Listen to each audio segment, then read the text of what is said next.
Makan gaji buta kalian.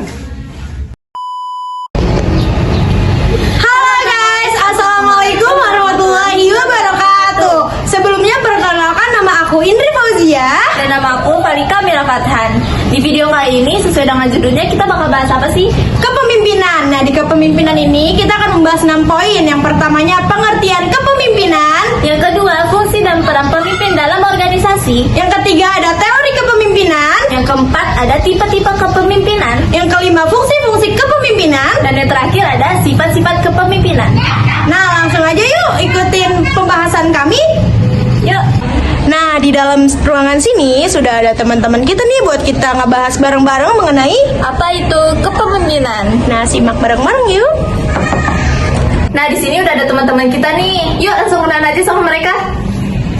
Halo. Perkenalkan, nama aku Astri Hamidatul Asma. Nama aku Muhibah. Nama saya Iqmaluddin Subki. Nah, jadi sekarang aku mau nanya nih ke kamu Hibah, apa sih kepemimpinan itu? Oke, jadi kepemimpinan itu di mana seseorang memimpin, mengarahkan dan mengkoordinasi, dan dia juga penanggung jawab utama dalam organisasi, begitu. Gitu. Ada yang berpendapat lain? Aku. Kalau menurut aku sendiri, aku sependapat ya sama si kamu Hibah, karena adanya pemimpin itu dan unsur kepemimpinan kan sebagai alat penggerak organisasi dalam mencapai tujuan bersama. Oke, sekarang kita lanjut ke poin kedua. Apa tuh? Poin kedua itu tentang fungsi dan peran pemimpin dalam organisasi. Menurut Indri, kita harus tanya siapa nih sekarang? Iqmal deh, soalnya lagi bengong aja kayaknya dari tadi. Ayo Iqmal, menurut Iqmal fungsi dan peran pemimpin itu apa sih di dalam organisasi? Menurut saya fungsi dan peran seorang pemimpin itu dia orang yang menentukan tujuan dari perusahaannya, terus juga yang memotivasi para bawahannya agar lebih baik lagi pekerjaannya. Seperti itu. Nah, sekarang masuk ke poin keberapa sih Malika? Ketiga. Nah, yang ketiga itu tentang teori kepemimpinan. Nah, aku mau nanya nih sama Kak Astri, tahu nggak salah satu teori kepemimpinan itu apa? Kalau menurut aku, salah satu teori kepemimpinan adalah seseorang itu sudah memiliki jiwa atau kepribadian atau sifat pemimpin di dalam dirinya sejak lahir. Jadi semua orang itu adalah pemimpin untuk dirinya sendiri karena udah bawaan lahir gitu, ya nggak sih? Kalau menurut aku kurang setuju ya, karena sepertinya nggak semua orang itu mempunyai sifat kepemimpinan dari lahir. Mungkin dari yang lain ada pendapat lain. Tapi saya lebih setuju sama Astri sih, dalam bertanggung jawab pada diri dia sendiri aja itu sudah bisa disebut dengan kepemimpinan atau bisa disebut dengan memimpin diri dia sendiri. Oke, jadi dari dua pendapat yang disampaikan dari Kak Astri sama Kak Iqmal, bisa disimpulkan bahwa sebenarnya kita itu udah punya sifat kepemimpinan ya. Tapi kita kadang masih belum menyadarinya atau emang belum tahu aja gitu kalau kita udah punya sifat kepemimpinan. Tapi sebenarnya kita bisa tahu dari hal-hal kecil dulu, misalnya kayak dari kita mandiri atau suka jujur ya. Udah gitu aja sih. Betul.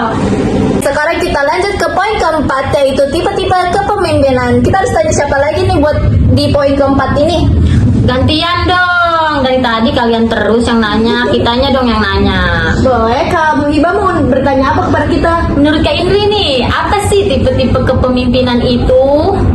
Kalau menurut aku, salah satunya ada demokratis, di mana seorang pemimpin ini tidak mengambil keputusan secara sendiri. Jadi dia bermusyawarah dulu kepada tim dan stafnya untuk mencapai suatu tujuan bersama. Seperti itu. Oh begitu. Nah, Oke deh. apa ada yang berpendapat lain? Cukup. Oke, jadi seperti itu. Oke, jadi sekarang kita lanjut ke poin yang kelima, yaitu fungsi kepemimpinan. Nah, aku mau nanya nih, dari kalian bertiga ada yang tahu nggak fungsi kepemimpinan itu apa? Enggak. Emangnya apa? Dari Kak Palika? Aku tahu dong, salah satu fungsi kepemimpinan itu salah satunya sebagai pendukung. Jadi pemimpin sebagai pendukung itu bisa memberikan semangat kepada kelompok atau para bawahannya dalam mengerjakan tugasnya. Jadi adanya semangat tim itu juga nanti menciptakan lingkungan kerja yang nyaman, rileks, dan tentram. Oh seperti itu. Bagus. Jadi sekarang kalian udah paham kan? Udah dong. Halo guys, sekarang kita lanjut ke poin yang keberapa? Keenam. ke-6 dong. Jadi poin ke-6 itu tentang apa sih kamu, Ibah? Sifat-sifat kepemimpinan. Nah, jadi kita mau kasih contoh nih tentang sifat-sifat kepemimpinan. Simak baik-baik. Nah, salah satu sifat negatif dari seorang pemimpin itu apa sih Kak Asri? Jadi, salah satu sifat negatif dari seorang pemimpin adalah emosional, Kak Ibah. Oh, emosional. Contohnya seperti apa tuh? Jadi, kalau emosional itu, salah satunya contohnya itu seseorang pemimpin ini nggak bisa menghargai hasil dari karyawannya. Seperti contoh yang akan kita simak berikut. Oke guys, jadi ini dia salah satu contoh dari sifat pemimpin yang emosional, di mana pemimpinnya tidak bisa menghargai hasil pekerjaan dari karyawannya. Nah, ini dia cuplikan karyawan yang mau menyerahkan tugasnya kepada seorang pemimpin. Aduh, kira-kira tugas kita bakal diterima nggak ya sama Pak Iqmal? Insya Allah diterima kok. Aku takut banget soalnya kan dia galak. Gak apa-apa, semangat ya. Ayo, kita masuk. Masuk. Misi Pak.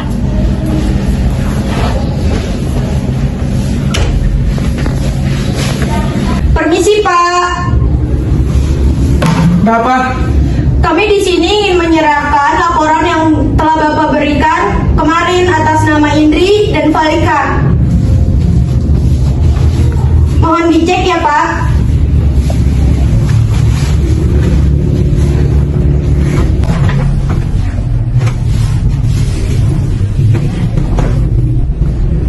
kalian kerja di sini udah berapa lama? 2 tahun Pak. Masa bikin laporan kayak gini aja nggak bisa? Kalau memang ada kesalahan bisa kami revisi kembali kok Pak. Coba aja. Kami meminta maaf Pak. Kami bisa merevisi kembali dan menyerahkannya besok pagi di sini. Kerja 2 tahun, bikin laporan kayak gini aja nggak bisa. Makan gaji buta kalian. Tidak Pak, bukan seperti itu. Kami sudah mengerjakan dengan sebaik mungkin. Saya tunggu besok pagi. Kalau sampai nggak selesai, kau usah datang ke kantor ini lagi. Baik Pak, terima kasih atas keringanannya. Terima kasih Pak, permisi. Nah, itu dia guys, contoh dari sifat pemimpin yang negatif, yang salah satunya yaitu emosional. Oh, seperti itu ya Kak Asri. Jahat banget deh pemimpin yang emosional. Iya, makanya kita sebagai seorang pemimpin gak boleh bersifat emosional yang akan nanti merugikan karyawannya. Terus ada nggak Kak Asri sifat positif dari seorang pemimpin? Ada dong, kebalikan dari sifat emosional yaitu ada sifat pemimpin yang baik hati dan bisa menghargai setiap karyawannya. Salah satunya, ada contohnya nggak sih kamu Ibah? Ada dong. Oke, kita kira contohnya seperti ini guys. Nah, ini dia guys, contoh positif dari sifat kepemimpinan, yaitu pemimpin yang baik hati dan mengerti karyawannya. Aduh, kepala aku sakit banget sih. Oh, Valika kamu kenapa? Kepala aku sakit banget, kayaknya kurang enak badan juga deh. Kira-kira boleh nggak sih izin pulang ke Pak Iqmal? Boleh kok, Pak Iqmal gak sejahat yang kamu kira. Nanti biar aku temenin buat izin ke Pak Iqmal ya. Sekarang mendingan kamu minum aja dulu. Kasih Indri. Iya, sama-sama. Ayo kita masuk. Tapi takut deh, takut nggak dibolehin. Pasti dibolehin kok. Ayo. Permisi. Masuk. Assalamualaikum. Ayo masuk Valika.